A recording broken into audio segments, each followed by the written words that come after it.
สบายดีหมดทุกคนเนาะฐานอาจจะได้ยินแล้วอยู่ในอาทิตย์ผ่านมาที่ว่าเป็นกระแสอยู่ในประเทศลาวของเรานะก็คือว่าโฮมหมอ BLL บ่นะที่ว่าเพิ่นได้อ่าเปลี่ยนท่ายบ่หรือว่าเปลี่ยนไขลังแบบนี้ที่เฮายินน่ะเนาะแต่ค่อยมีบทความนึงที่ว่าค่อยได้ไปอ่านไปพบไปพออยู่ข้อความนึงที่ว่าเขานำเสนอแต่ว่าโดนมาแล้วเนาะแต่ปี1,000900เนาะ 1927พุ่นน่ะโดนแล้วได้เนาะอันนี้จักกี่ปีมาแล้วแต่ว่าอยู่ประเทศอินเดียเนาะเขาสิเล่านึงให้ฟังเด้อแต่ก่อนจะไปเล่าพี่น้องอันนี้ถือว่าเป็น V กาแฟเด้อกาแฟตัวนี้ถือว่าเป็นกาแฟผลิตจากประเทศมาเลเซียเนาะเพิ่นเอาคิงดำกับอ้อยดำมาเฮ็ดนะสำหรับผู้เฒ่าที่ว่ามีอาการที่ว่าตาฟางตามัว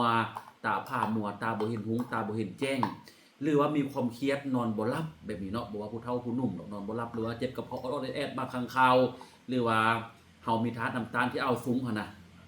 แล้วก็มีไขมันในเลือดนั่นน่ะกับวีกาแฟตัวนี้ถือว่าตอบโจทย์แห่งเดียวเด้อเนาะตอบโจทย์แห่งเป็นระดับสากลระดับโลกตัวนี้ส่งออกต่างประเทศได้สำบายเนาะใครที่มีปัญหาอาการคือค่อยเบากันนะลองไปกินเบิ่งเนาะ1กล่องนี่มี22นี่นะเนาะการเป็นคักคุ้มก่อนเจ้าเนาะกินแต่ค่อยกันกินตลอดเลยเพื่อให้ได้ร่างกายเฮากลับคืนมาสมบูรณ์แข็งแรงต้องแม่นวีกาแฟตัวนี้เนาะผู้ใดที่ว่าอยากกินมีปัญหาทางสายตาดีมีตัวดีกับ VR4 กินแต่คู่กันนี่โอ้คักขนาดเลยเจ้าเนาะเอาบัดนี้ค่อยสิมาเล่าต่ออีกเด้อเนาะเรื่องราวเกี่ยวกับการฆ่าคนหรือว่าลักลอบเอาไขลังเพื่อไปเปลี่ยนท่ายให้ผู้อื่นที่ว่ามีปัญหาด้านไขลังเนาะอยู่ประเทศอินเดียขอที่เล่าให้ฟังในปี1927เนาะโดนสมควรแล้วได้ตัวนี้เนาะโดนสมควรแล้วแต่ว่ามันเป็นตัวนี้เนาะที่เจ้ามีด็อกเตอร์ผู้หนึงที่ว่าถือทาสมาซามาเนาะตัวนี้นะถือว่าด็อกเตอร์นี่ถือว่าเป็นด็อกเตอร์ที่ว่าอยู่ประเทศอินเดียแหละถือว่าเพิ่นได้ไปเรียนจบมาจากซุนนารีเวชบ่หรือว่าการแพทย์พื้นเมืองที่ว่าเราสามารถฮู้หมดในด้านสรีระร่างกายของมนุษย์เนาะเราเรียนหมดแต่ว่าเราก็บ่ได้คิดดอกหลังจากที่เรียนจบแล้วเราก็ไปเฮ็ดลายเหตุการณ์อยู่ในสถานที่บริการสุขภาพนั่นแหละแล้วเราก็ได้อยู่ในเรือนเราก็ได้เฮ็ดคลินิกตัวนึงที่ว่าได้ปิ้นปัวคนเฮาปกติแล้วเนาะเจ็บไข้ได้พยักหยังก็ปิ้นปัวปกติไปแต่เฮ็ดไปเฮ็ดมานี่เงินเราบ่พอจ่ายอยู่เจ้าเนาะสำหรับดอกเตอร์สามาผู้นี้นะเนาะเงินเราบ่พอจ่ายก็คือยังบ่สามารถที่จะเปลี่ยนชีวิตจากการเป็นด็อกเตอร์แล้วให้มันมีชีวิตที่ดีขึ้นนั่นน่ะเราก็เลยได้มาเปลี่ยนอาชีพบ่แม่นเปลี่ยนอาชีพเนาะถือว่าได้ลักลอบเฮ็ดก็คือว่าเอาลูกออกที่ว่าคนที่ว่าถือพาแล้วบ่อยากเกิดลูกหั่นน่ะถือพาบ่ได้ตั้งใจหรือว่า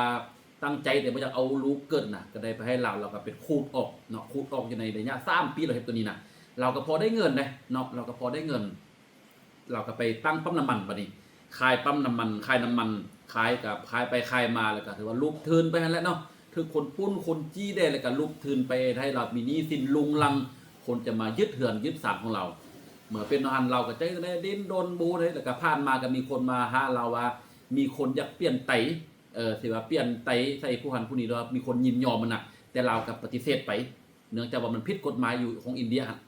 แต่ว่ามาในมือที่ว่าเราคุงตาแจเฮ็ดหยังบ่ได้หั่นน่ะเราก็เลยว่าติดต่อหาผู้หันว่าตอนนี้มีคนอยากเอาไข่ลักมาขายเจ้าสามารถให้ค่อยสำใดค่อยจะเป็นคนปาดเป็นคนเปลี่ยนแทนให้เจ้าเขาก็เลยว่า1ข้างนี่1ล้านบาท1ล้านบาทนี่เทียบกับเงินอินเดียในการไล่สมขวัญเนาะเป็น3เท่า4เท่าของเงินเพิ่นพุ่นละเงินรูปีนะจากนั้นเราก็ได้เฮ็ดเนาะเปลี่ยนถ่ายให้จนสำเร็จถือว่าเราก็ได้รับค่าจ้างไปเฮ็ดละ1ล้านบาท1ล้านบาทเราก็ท้าให้ทุกคนที่ว่ายินยอมเอามาปาดเนาะแต่ว่าก็ผิดกฎหมายอยู่ดีแต่ว่าก็ยังใครว่ามีคนยินยอมให้เอามาขายให้แต่โดนไปถือว่าบ่เพียงพอต่อความต้องการบัดนี้เนาะเราก็เลยว่าจำเป็นจะได้ไปซอกเองไปคนขวาโฆษณาซอกเองมาเฮ็ดกันยังบ่ทันได้อยู่ก็เลยว่าได้ใส่อุบายว่าไปลักเนาะไปแบลไปตัวออกมาจะไปการตัวของเราก็คือว่าเราจะมักตัวคนที่ขับรถแท็กซี่เนาะเพราะว่าได้ขี่รถข้ามจังหวัดข้ามบ้านข้ามเมืองไปเราก็ให้ทีมงานของเราไปบัดนี้นะไปฮอดแล้วก็ขี่รถไปกลางค่ำกลางคืนไปแล้วก็บีบคอให้มันเสียสติแล้วก็เอามาเฮือนแล้วก็ทำการสำและเนาะเอาไขลังเอาไว้เมียนเพื่อเปลี่ยนให้คนแขกลูกค้าที่ว่ามาแต่ยุโรปบ่อเมริกาต่างๆเนาะหลังจากหันก็ถือว่าสำหรับผู้ที่ว่าถึกสำและนะผู้ที่เป็นเหยื่อนะเราก็ได้สำและเอาหมดเป็นต้นทินแล้วก็ไปทิ่มให้แค่กินเนาะทิ่มให้แค่กินหลังจากหันเรื่องรถบัดนี้รถที่ว่าคนขับแท็กซี่น่ะรถของเจ้าของผู้ตายน่ะเราก็ได้ไปสำและแล้วก็ไปขายข้าวหานขายรถเอากำไรทั้งนั้น เราเฮ็ดไปเป็น10ปีเนาะ10ปีมานี้มีมื้อนึงหั่นเนาะว่าความกระแตกเนื่องจากว่ามีพ่อแม่พี่น้องของคนขับรถแท็กซี่อะน่ะมาแจ้งความปีหนึงเกือบเป็น20-30คนเนาะ40-50คนก็มีส่วนหลายก็เป็นคนแท็กซี่ตำรวจก็เลยสืบสาวราวเรื่องก็เลยมาตกอยู่ที่ดร.ทางสมาผู้นี้เนาะเราเป็นคนเฮ็ดเราว่านะเกือบ500กว่าคนที่เราฆ่าสำเร็จเกี่ยวกับไขลังนี่เนาะก็เป็นตาย่านสมควรมาเฮาฟังมาเนาะตัวนี้นะถือว่าคนที่ว่าเฮียนสูงมานี้หมายความว่ามันสามารถเฮ็ดได้หมดอยู่ในร่างกายของมนุษย์เฮาเนาะเปลี่ยนอวัยวะต่างๆโดยเฉพาะมักไขลังที่ว่าคนนิยมที่สุดเนาะก็คือบ้านเฮาก็มีข่าวออกมาแบบนี้เนาะมาเล่าให้ฟังแบบสั้นๆนะฮะเด้อเจ้าเนาะสำหรับผู้ใดที่ว่ามีปัญหาด้านสายตานอนบ่หลับหรือว่าเจ็บกระเพาะมึนตื่นโตมึนแข้งมึนขามึนเส้นประสาทนะเนาะเส้นประสาทอะไรนะเอากาแฟที่ไปกินนะครับเด้อเจ้าเนาะกาแฟจากมาเลเซียเนาะส่วนผสมของคิงดำแล้วก็อ้อยดำกินแต่เดียวเทได้เฮาคอยฟื้นฟูร่างกายของเฮาเด้อ